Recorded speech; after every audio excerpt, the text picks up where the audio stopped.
Hello student, today in this video we are going to learn a new topic, standard 10 class and subject English, and the name of the topic is think before you speak. चला तर मुलांना आपण पाहणार आहोत एका नवीन पाठाला आपण सुरुवात करणार की जे आपल्या लेसनचं जे नाव आहे थिंक बिफोर यू स्पीक. आता थिंक बिफोर यू स्पीक म्हणजे काय की बिफोरचा अर्थ काय आहे पूर्वी, थिंक म्हणजे विचार करा, म्हणजे यू स्पीक बोलण्याच्या आधी तुम्ही आधी काय करायचं आहे, विचार करायचा आहे. असं इथे आपल्या ज्या पाठाचं नाव आहे त्या पाठाच्या माध्यमातून आपण पाहणार आहोत की नेमकं जो आपलं इंट्रोडक्शन म्हणजे जो परिचय आहे त्याच्यामध्ये आपण काय सांगणार की जेव्हा तुम्ही बोलणं हे सगळ्यांना आवडत असतं, बरोबर मुलांनो. तर बोलण्यामुळे आपल्याला काय होतं आहे की आपण मनामध्ये ज्या गोष्टी आहेत त्या आपण एकमेकांशी संवाद साधतो, कन्व्हर्सेशन करतो की जेणेकरून जे आपले जे विचार आहेत ते आपण दुसऱ्यापर्यंत मांडण्यासाठी आपण विचार करून बोलत असतो. परंतु तिथे त्यांनी सांगितले की तुम्ही बोलण्याच्या आधी काय करायचं आहे, think before Wien you speak. जेव्हा तुम्ही बोलायच्या आधी तुम्ही काय करायचं आहे, विचार करायचा आहे. का बरं असं म्हटलं आहे की बोलण्याच्या आधी विचार करायचा आहे?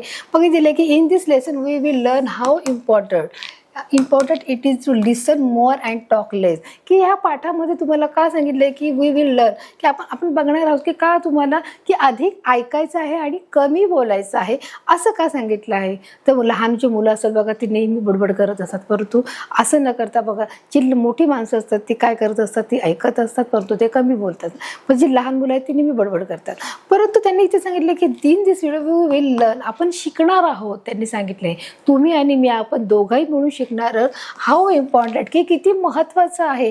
काय महत्त्वाचं आहे, इट इज टू लिसन, आपण ऐकणं आणि मोर जास्त ऐकायचं आहे अँड टू टॉक लेस, आणि आपल्याला कमी बोलायचं आहे. त्याला तर आपण पाठाला सुरुवात करणार आहोत, एक्सप्लेनेशनच्या माध्यमातून पाहणार आहोत. बघा इथे दिलं आहे the great British statements is Benjamin Disraeli once said, की जे ग्रेट ब्रिटिश जे स्टेटमेंट्स आहेत जे त्यांचं नाव काय आहे बेंजामिन डिसरेस आहे वन्स सेड. ते काय म्हणत आहे की जे ग्रेट जे एखादे साहित्यकार आहेत किंवा जे एक प्रसिद्ध व्यक्ती आहेत ते काय सांगत आहेत. बघा इथे दिलं आहे की नेचर काय सांगत आहे की nature is has endowed man with the 2 ears and 1 mouth if man was meant to talk more and listen less. की आपल्याला निसर्ग काय सांगत आहे, निसर्ग आपल्याला सांगायचा प्रयत्न करत आहे की तुम्ही जास्तीत जास्त ऐकायचं आहे आणि आपण कमीत कमी बोलायचं आहे. Nature has involved in man with 2 ears, की माणसाला 2 कानं दिलेले आहेत. Man with 2 ears and 1 mouth, 2 कान दिले आहेत आणि आपल्याला 1 तोंड दिलं आहे. If man was is meant to talk more and listen less, म्हणजेच आपल्याला काय करायचं आहे, वॉज मेंट टू टॉक मोर म्हणजेच आपल्याला जास्त बोलायचं आहे का, आणि listen less. He would have a 2 mouth and the only, जर आपल्याला असं दिलं असतं इफ मॅन, जर आपल्याला 2 तोंड दिलं असते, if man was meant to talk more, तर काय केलं असतं बघा, man would 2 ears and the 1 mouth, आपल्याला काय दिलं 1 mouth. पण इथे दिलं आहे इफ आहे, इफ म्हणजे जर man was meant to talk more, जर माणूस जास्त बोलला असता तर अँड इज लिसन लेस, आणि काय बोललं असतं तर ही वुड हॅव 2 ears. जर काय दिलं असतं तर आपल्याला 2 तोंड दिले असते, माउथ अँड ओनली 1 काय दिलं असतं, इयर दिलं असतं. इथे काय आहे, एक आपल्याला कान दिलं असतं. How we would have look how stretch with 2 mouth on the 2 slide in the 1 ear in the center. कसं दिसलं असतं की जर आपल्याला की 2 तोंड असते आणि एक कॉर्नरला एक आपलं जर नाक असतं आणि कान असतं आणि ते कान असतं तर आपण कसे दिसलं असतं ते तुम्हाला इथे चित्रामध्ये दिलं आहे. How we would have look, कसे दिसलं असतं आपण, हाऊ शेअरिंग विथ 2 mouth, 2 तोंड दिलं असतं अँड द 2 साइड्स दोन्ही बाजूला दिले आहेत and 1 ear in the centre, आणि जर एक आपल्याला जो कान आहे तो दोन्ही बाजूला नसताना जर एका बाजूला दिला आहे म्हणजे इथे दिला आहे, तर आपण कसे दिसलो असतो, तर ह्याच्याप्रमाणे आपण दिसलो असतो. कशाप्रमाणे, याच्याप्रमाणे दिसलो असतो. इयर्स आर लाईक फनली, आणि मग आपण कसे दिसलो असतो, एकदम मजेदार दिसलो असतो की जेणेकरून आपली चेष्टा करण्यासारखे कसे दिसलो असतो. Ears are funny.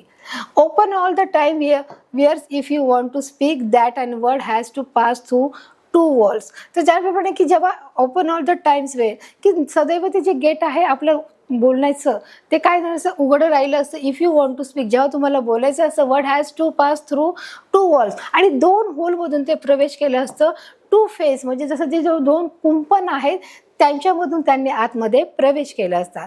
There is a firstly the face of the teeth and then 2 lips. पहिलं ते गेट असतं ते काय, the firstly the face of teeth, म्हणजे जे दातांचं कुंपण आहे त्याच्यामधून गेलं असतं, अँड द देन 2 लिप्स, आणि 2 आपले जे होठ आहे हे त्याच्यामधून गेलं असतं. बरोबर. Therefore we must think at last twins before we alter a word. आणि हे जे शब्द आहेत ते आपल्याला दोनदा बोलावे लागले असते. Therefore he must think. मग आपण विचार केला असता की आपल्याला बोलायच्या आधी आपण दोनदा विचार केला असता की आपले गुटर वर्ड की आपल्याला एक शब्द बोलायचा तर आपण त्यासाठी दोनदा विचार केला असता की आपण बोलायचं किती बोलायचं आहे. A wise man once remarked that of the unspoken word you are a master, of the spoken word you are a slave. आता बघ, अ वाईज मॅन जे हुशार माणसं आहेत ते काय करतात, रिमार्क करतात that of the unspoken word, की जे न बोलता देखील ते काय करतात की ते त्या गोष्टीमध्ये ते मास्टर असतात. ऑफ द स्पोकन वर्ड, जे बोलणाऱ्या जगामध्ये आहे, यू आर अ स्लेव, तुम्ही काय आहे, तुम्ही या शब्दाला बांधील आहात. काय आहे, जर तुम्ही शब्द बोलत आहात की शब्द निघण्याच्या आधी तुम्ही बांधीला नाही, पण शब्द म्हणजे तुम्हाला शब्द बोलायचा असेल तर तुम्हाला ते तुमच्या कंट्रोलमध्ये आहे की तुम्हाला किती बोलायचं आहे किती नाही बोलायचं. परंतु एकदा का जो तो शब्द निघून गेला तर त्या गोष्टीला मात्र किंमत राहत नाही. Once you have spoken a word you can not get it back. एकदा बोललेला गेलेला जो शब्द आहे तो तुम्ही परत घेऊ शकत नाही. डू व्हॉट यू विल, मग तुम्ही काय करणार, मग आपण काहीच करू शकत नाही त्या गोष्टीसाठी. Therefore one must we have very carefully about the words we speak. आणि म्हणूनच तुम्ही जी काही गोष्ट बोलता, जे काही तुम्हाला बोलायचं आहे सांगायचं आहे ते बोलण्याच्या आधी तुम्हाला काळजीपूर्वक बोललं गेलं पाहिजे. Very carefully about the word, आणि खूप काळजीपूर्वक तुम्हाला शब्दांची जुळवाजुळव करूनच तुम्हाला हे बोलायचं आहे. बघा, व्हॉट आर स्पोकन वर्ड्स, जे बोलण्याचे शब्द काय आहेत, they are things we want to say. आणि तुम्ही जे काही बोलणार आहात but remain unsaid as through in your mind. तुम्हाला जे काही बोलायचं आहे ते बोलण्याच्या आधी तुम्हाला तुमच्या मनामध्ये विचार करायचा आहे, शब्दांची जुळवाजुळव करायची आहे, आणि त्याच्यानंतर तुम्हाला जे शब्द आहेत त्या शब्द तुम्हाला तिथे पुढं प्रकट करायचं आहे किंवा तो सांगायचा आहे. तुमच्या मनामध्ये आधी तो ठरवायचा आहे. मग याच्यासाठी बघा त्यांनी काय केलं आहे की एक मला छोटीशी गोष्ट सांगितलेली आहे. ती गोष्ट कोणती आहे बघा, दिली आहे की young man went to his spiritual teacher and said. जो एक तरुण मुलगा जो होता तो एका आध्यात्मिक गुरुजीकडे गेला आणि त्याच्याशी भेटला. बघा, यंग मॅन वेंट, जो हा तरुण मुलगा आहे तो कुठे गेला आहे, जो स्पिरिच्युअल जो गुरुजी आहेत, स्पिरिच्युअल टीचर म्हणजे जो आध्यात्मिक जो टीचर आहे, गुरु आहे, त्याच्याकडे गेला. आणि तो काय म्हणत आहे बघा, I have spoken very harsh and unkind word to my friend. मी माझे जे शब्द आहेत, आय हॅव स्पोकन, मी जे काही बोलतो आहे ते माझ्या मित्रांना खूप रूडली बोलतो आहे. व्हेरी हार्श, हार्श म्हणजे एकदम कठोर शब्द, and unkind words. Unkind words, kind म्हणजे काय बघा इथे शब्द आलेला आहे. काइंड म्हणजे काय, जे दयाळू आहे.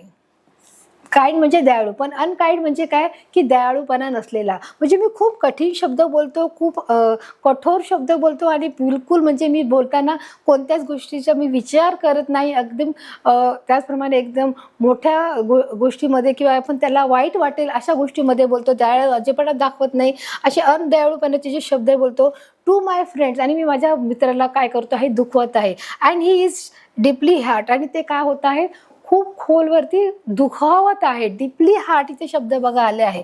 ते काय करतायत, ते खूप डीपली डिप्रेशनमध्ये गेले, त्यांना खूप मनावरती खोल ते दुखावले गेलेले आहेत. आय एम अफ्रेड, मी फार घाबरलेलो आहे ते सांगतायत. I have lost my friendship, आणि आता मी माझी काय करणार आहे, जी माझी मैत्री आहे ती मी गमावून टाकणार आहे. लॉस्ट म्हणजे हरवणे, संपवणे, गमावणे. विथ हिम, माझ्या बरोबरची असलेली मी माझी मैत्री गमावणार आहे. How can I make amends, म्हणजे मी कशा प्रकारे आता ती माझी मैत्री मी सुधारू. अमेंड्सचं मीनिंग काय आहे, ती मी कशा प्रकारे सुधारणार आहे असं ते त्यांना सांगत आहे. The teacher asked the young man to write all the harsh words that he had spoken on a piece of paper. आता ते जे स्पिरिच्युअल जे गुरुजी होते, जे आध्यात्मिक गुरुजी होती, त्यांनी त्या मुलाला काय सल्ला दिला की तू जे काही शब्द तुझ्या मित्राला हार्शली सांगत आहे किंवा हार्शली बोलला आहे ते सर्व जे शब्द आहेत तू एका कोऱ्या कागदावरती लिहून काढायचे आहेत. बघा आता तिथे बघा काय गंमत आहे ते तुम्हाला पण दिसणार आहे. तर टीचर आज the young man who to write to all the harsh word, जे सगळे काही जे शब्द आहेत, जे कठोर शब्द आहेत, that the had spoken on, ते सगळे जे तू बोलला आहेस ते on a piece of paper, तू काय करायचं आहे त्या पेपरवरती लिहून काढायचे आहेत. आता ते बघा, ते लिहिण्याचं तो काम करत आहे आणि अशा प्रकारे त्याने लिहिलेले आहेत. The young man did as he was to told and show the paper to the teacher. आणि मग त्या मुलाने काय केलं आहे की त्याने जे जे शब्द, जे कठीण शब्द जे आपल्या मित्राला बोलले गेले आहेत ते मित्राला सांगितले, लिहिले, त्यांनी त्या एका कोऱ्या कागदावर लिहिले आणि त्यांनी त्या गुरुजींना आणून दिले. पेपर टू द टीचर, आणि तो पेपर कुणाला दिला आहे, त्या टीचरला दिलेला आहे, जे त्या आध्यात्मिक गुरु आहे. आता गुरु काय सांगतात बघा, इथे दिलं आहे, नाव tear up is this sheet of paper into his many small bites of as you can, the wise teacher said. आता जे हुशार गुरुजी होते, जे त्यांनी काय सांगितलं त्याला की ठीक आहे, आता तू ते सगळा पेपर माझ्याकडे आणून दिला, तू काय काय लिहिलं आहेस आणि तू काय काय कसं चुकीचं बोललं आहे, तुझ्या मित्रांना वाईट वाटलं आहे, आता तू या सगळ्या पेपरचं काय कर, तू 100 टाइम्स पेपर, म्हणजे तू जे पेपरचं काय करणार आहे, खूप बारीक बारीक तुकडे करणार आहेत की तुला जेवढे बारीक करता येतील, जेवढे शक्य असतील तेवढे तू काय करायचं आहे, इथे बारीक करायचं आहे. बघा, now tear up is sheet of paper into as many as small bites as you can. तुला जेवढे शक्य होईल तेवढे तू काय करायचं आहे, या पेपरचे तुकडे करायचे आहेत. बघा, आता अशा प्रकारे त्याने बघा इथे तुकडे केले, तुम्हाला चित्र दिसत आहे. Soon the single sheet was turn to into 100 tiny bites of paper. आणि मग अशा प्रकारे त्याने ते त्या कागदाचे 100 तुकडे करून असे बारीक सिंगल बारीक बारीक तुकडे इथे तयार करून ठेवलेले आहेत. बघा, आता ते काय सांगत आहेत त्याचे गुरुजी, throw the bites out of his window. आता हे जे सगळे तुकडे आहेत तुला कुठे टाकायचे आहेत, खिडकीच्या बाहेर टाकून द्यायचे आहेत. थ्रो म्हणजे टाकून देणे, बाईट्स म्हणजे जे छान तुकडे आहेत, इज विंडो म्हणजे काय, खिडकी आहे. द टीचर टोल्ड हिम, आणि त्या टीचरने त्याला सांगितलं आता हे सगळे तुकडे तुला बाहेर टाकून द्यायचे आहे. He throw the bites of paper out of the window as was told as from him. आणि त्यांनी त्याला सांगितलं की आता हे सगळे तुकडे तू बाहेर टाकून दे. आणि बघा, अशा प्रकारे त्याने त्याला टाकून दिलेले आहे, खिडकीच्या बाहेर टाकले आहे. आता तो त्याला काय सल्ला देत आहे, now go out into the street and collect as many bites of paper as you can. आता बघा, इथे एक मोठी गमतीशीर मजेशीर गोष्ट इथे त्यांनी सांगितली आहे की आता तुला तिथे जायचं आहे, हे जे सगळे तुकडे आहेत तुझे तिथे टाकलेले आहेत, ते तुकडे तू बाहेर खिडकीच्या बाहेर टाकले आहेत आणि ते वाऱ्यामुळे आता काय झाले असतील, इतरत्र पसरून गेले असतील, कुठेही निघून गेले असतील. आता तू जेवढे तुकडे बाहेर टाकले तेवढे सगळे तुकडे तू काय करायचे आहे, कलेक्ट करायचे आहे आणि ते घेऊन यायचं आहे. आहे की नाही हे काम कठीण? असं होऊ शकतं का, आपण जेवढे तुकडे टाकले तेवढे तुकडे मिळू शकतात का? चला तर पुढे बघूया आपण काय होते. तुम्हाला आवडत असेल आता नेमकं पुढं काय होणार आहे, पुढे नेक्स्ट काय असणार आहे बघा. Now go out into the street, तू आता रस्त्यावरती जा, स्ट्रीट म्हणजे रस्ता, and collect as many bites of paper as you can, की तुला जेवढं शक्य होईल की जेवढं तुला जमेल तेवढे सगळे जे पेपरचे तुकडे आहेत ते तू घेऊन ये. द टीचर ऑर्डर हिम, आणि टीचरनी जे आध्यात्मिक जे त्याचे गुरु होते त्यांनी त्याला ती ऑर्डर दिली आहे, अशा प्रकारे त्याला की तू जायचं आहे, की त्यांनी एक प्रकारे त्यांनी त्याला सल्ला दिलेला आहे. The young man was taken a back, तो माणूस तो मुलगा परत आला. But they will be difficult, परंतु काय होतं, ते खूप कठीण होतं. ही स्टेमेड, आणि त्याला ते जमलं नाही, हे अशक्य आहे तो म्हणाला. बघा, आणि हे कठीण आहे. It will be difficult in deed but do give it a try. तो म्हणते, ते गुरुजी काय बोलतायत की हो मला माहिती आहे की हे कठीण आहे, परंतु तू काय करू शकतोस, प्रयत्न करू शकतोस, असं त्यांनी सांगितलंय की मला माहिती आहे की ही गोष्ट कशी आहे, कठीण आहे, परंतु तू जा आणि प्रयत्न कर. तर टीचर सजेस्टेड, आणि टीचरने त्याला सल्ला दिला, सजेस्ट म्हणजे त्यानं सांगितलं. The young man went out, आणि तो यंग मॅन पुन्हा परत आला. ही रिटर्न हाफ ॲन हवर लेटर, तो किती आला की इन हाफ ॲन हवर लेटर, तो अर्ध्या आणि 1 तासांमध्ये तो काय आला, तो आला, ते तुकडं शोधायला गेला, परंतु तो 1 तासात परत आला. He had been able to get hold of single turn bit of the paper he had turn of just a while ago, की तो तिथे जो परत आला तेव्हा त्याच्या हातामध्ये एकही जो कागदाचा जो छोटासा देखील एक जरी तुकडा त्याच्या हातामध्ये त्याला सापडला नाही. ही had turn of just a while अगो, आणि फक्त म्हणजे तो त्याचा वेळ तिथे गेला, परंतु त्याला एकही पेपर त्याच्या हातामध्ये त्याला आलेला नाही आहे. तुम्ही तो बघा इथे दिला आहे की this is what happens with the spoken word. तू जे शब्द बोलले गेले त्याचं काय झालं आहे. The teacher said to him, तर त्याला सांगतो की दिस इज व्हॉट हॅपन्स, काय घडलं आहे विथ द स्पोकन वर्ड, तू जे शब्द बोलला गेला होता त्या शब्दाचं काय झालं आहे.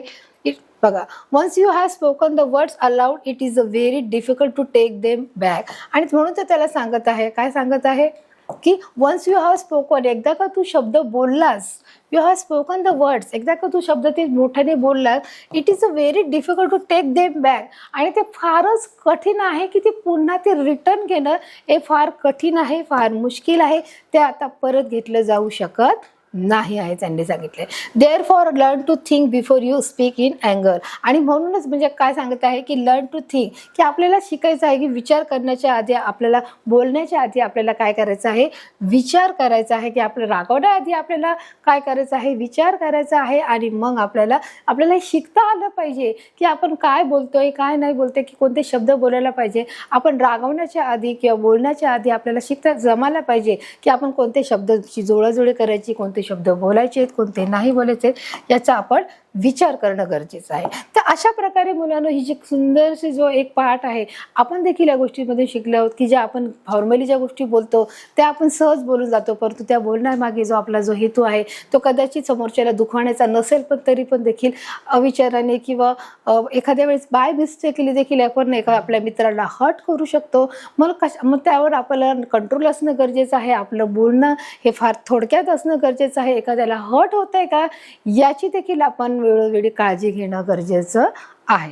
तर अशा प्रकारे जो आपला पाठ आहे तो बघा इथे संपलेला आहे. आणि आपण पाहिलं की थिंक बिफोर यू स्पीक, की बोलण्याच्या आधी आपल्याला काय करायचं आहे, अशा प्रकारे विचार करायचा आहे.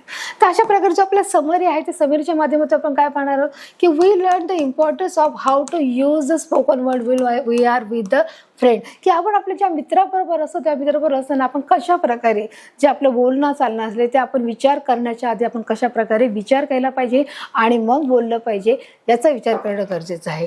We should always speak good words, आपण नेहमी चांगले शब्द बोलले पाहिजेत. वाईट शब्द, चुकीचे शब्द, हर्ट करणारे शब्द, हार्श शब्द, कठीण शब्द, कठोर शब्द, एखाद्याला दुखावणारे शब्द आपण बोलता कामा नाही. And words and them to not harm anybody feeling, आणि कुणाच्याही आपण भावना दुखावता कामा नये, एखाद्याला आपण हर्ट करता कामा नये, याची देखील आता आपण काळजी घेणं गरजेचं आहे. तर अशा प्रकारे म्हणून आपण समरीच्या माध्यमातून देखील आपण हे घेतलेलं आहे. आणि आपला हा जो पाठ आहे the think before you speak हा आपल्या इथे क्लिअर झालेला आहे, हे देखील आपल्या इथे झालेलं आहे. तर आता प्रमाणानं पाहणार या पाठाच्या दरम्यान जे क्वेश्चन आन्सर आहे ते आपण पाहणार आहोत. बघा, क्वेश्चन आन्सर मध्ये इथे दिलेले आहेत की हू सेड टू हूम, कोण कोणाला म्हणालं आहे. How can I make amends, आता हे कोण म्हणालं आहे की how can amend, the young man said to his spiritual teacher, की जो मुलगा आहे तो टीचरकडे गेला होता ना, आणि तो त्याला काय म्हणतो how can I make amend, म्हणजे मी माझ्या चुका कशा सुधारू, असं कोण म्हणालं आहे. तर द यंग मॅन, जो तरुण मुलगा आहे तो कोणाला म्हणाला आहे, तो आपल्या टीचरला, आपल्या गुरुजीला म्हणाला आहे की मी माझ्या चुका कशा सुधारू. जो आपला नेक्स्ट आहे हू सेड टू म्हणजे जो go out into the street and collect the bites of paper, तू रस्त्यावरती जा आणि ते सर्व जे तुकडे आहेत कागदाचे ते पूर्ण गोळा करून ते घेऊन ये, असं कोण म्हटलं आहे. The spiritual teacher is said to young man, the teacher said to the young man, म्हणजे जे आपले गुरुजी आहेत ते गुरुजी कोणाला म्हणाले, ते यंग मॅनला म्हणाले. आपला नेक्स्ट क्वेश्चन आहे write all the harsh thing you said to him. आता तू काय करायचं आहे की तू जे सगळे जे कठीण शब्द जे बोललाय, जे हार्श शब्द बोललाय, कठोर शब्द बोललाय, ते तू पेपरवरती लिहून काढायचं आहे. कोण कोणाला म्हणालं, हू सेड टू हूम, म्हणजे अर्थ काय आहे, कोण कोणाला म्हणाले. कोण कोणाला म्हणाले, the teacher said to the young man, the teacher said to the young man, हे आपल्या इथे करेक्ट आन्सर असणार आहे. आपला नेक्स्ट क्वेश्चन आहे learn to think before you speak in अँगर, की आपल्याला शिकता आलं पाहिजे की रागवण्याच्या आधी आपण काय केलं पाहिजे की आपण आपल्या रागावर कंट्रोल ठेवला पाहिजे आणि नंतर आपण व्यवस्थित बोलणं गरजेचं. बिफोर यू स्पीक, की लर्न, आपल्याला शिकता आलं पाहिजे, विचार करायला पण आपल्याला शिकता आलं पाहिजे. कोण म्हणाला आहे, the teacher said to the young man, बरोबर, की जो टीचरने त्याला सांगितलेलं आहे. आपला जो नेक्स्ट क्वेश्चन आहे आपण पाहणार आहोत how did a spiritual teacher teach a lesson to the young man about his harsh and unkind word to his friend. तर कशा प्रकारे जे स्पिरिच्युअल टीचर शिकवणे, टीचचा अर्थ काय आहे, शिकवणे, की कशा प्रकारे ते स्पिरिच्युअल जे गुरुजी आहे, जे आध्यात्मिक जे गुरुजी आहे त्यांनी कशा प्रकारे शिकवले की जो तरुण मुलगा आहे की तो आपले जो हार्श शब्द, कठीण शब्द अँड अनकाइंड जे वर्ड्स आहे तो आपल्या मित्राला बोलत आहे, त्याला कशा प्रकारे शिकवलेला आहे. तर बघा आता आपण इथे पाहणार आहोत की त्याला कशा प्रकारे त्याला एक लेसन दिला आहे, कशा प्रकारे शिकवलेलं आहे. The teacher gave The young man is sheet of paper and the pen and asked him to write down all the harsh and count the words he had spoken to his friend. त्याने सांगितलं की तू जे काही तुझ्या मित्राला जे कठोर शब्द वापरतोस आणि जे काही चुकीचं शब्द बोलतो ते सगळं तुझ्या एका कागदावरती लिहून घे. When he had written, the teacher asked him to tear up the sheet of paper to many small bites and threw them out of the window. आणि तू काय कर, जे सगळे आता त्यांनी आणून दिले ते तू त्याचे जेवढे तुला शक्य होईल तेवढे तू कागदाचे तुकडे कर आणि ते विंडोमध्ये फेकून दे. हे आपलं झालेलं आहे. As he did this, he asked him to collect all the teeny bites of paper. The young man tried his best of could not collect his single torn bite of paper. आणि अशा प्रकारे तो तिथे सगळे paper collect करायला गेला, परंतु तिथून तो एकही पेपर तो तिथून घेऊन आलेला नाही आहे. Because they were scattered far and wide, म्हणजे ते इतरत्र इकडे तिकडे इतरत्र पसरून गेले, वाहून गेले, वाऱ्यामुळे ते वाहून गेले. The teachers told the young man that the spoken words are like the bites of paper. आणि जे ते बोलले गेले शब्द देखील अशासारखेच आहेत की जे बोलले गेले की ते परत घेता येत नाही. They cannot be taken back, आणि ते परत घेता येत नाही. And advise him to think before he spoke. तर अशा प्रकारे अजून त्यांनी त्याला एक सल्ला दिला की कशा प्रकारे आपण काय केलं पाहिजे की जर तुम्ही बोलण्याच्या आधी तुम्ही विचार केला पाहिजे. Is and advise him, advise म्हणजे काय, सल्ला देणे. Advise him to think before he spoke. आणि अशा प्रकारे त्यांनी एक ॲडवाईज दिली की तुम्ही अगदी बोलण्याच्या आधी तू केलं काय पाहिजे, विचार करणं हे देखील गरजेचं आहे. तर अशा प्रकारे बोला जो आपला जे क्वेश्चन आहे तो पूर्ण इथे क्लिअर झालेला आहे आणि अतिशय साध्या सोप्या भाषेमध्ये तुम्हाला हे मी सांगितलेलं आहे. तर अशा प्रकारे जो आपला जो लेसन 3.4 आहे तो आपल्या इथे कंप्लीट झालेला आहे. आणि आपण एक सुंदरशी जी गोष्ट आहे ती आपण शिकलेलो आहोत की आपण कशा प्रकारे बोलण्याआधी विचार करणं हे देखील तितकंच गरजेचं आहे. तर अशा प्रकारे मुलांना जो आपला हातचा पाठ आहे, आपला लेसन आहे तो इथे कंप्लीट झाला आहे. आणि या पाठाच्या आधारावर जे क्वेश्चन आन्सर ते देखील आपण घेतलेले आहेत. तर अशा प्रकारे हा पाठ मी तुम्हाला समजून सांगितलं आहे तर तुम्हाला समजलं आहे मला खात्री आहे. भेटू एका नवीन पाठामध्ये, एका नवीन भागामध्ये. तोपर्यंत धन्यवाद.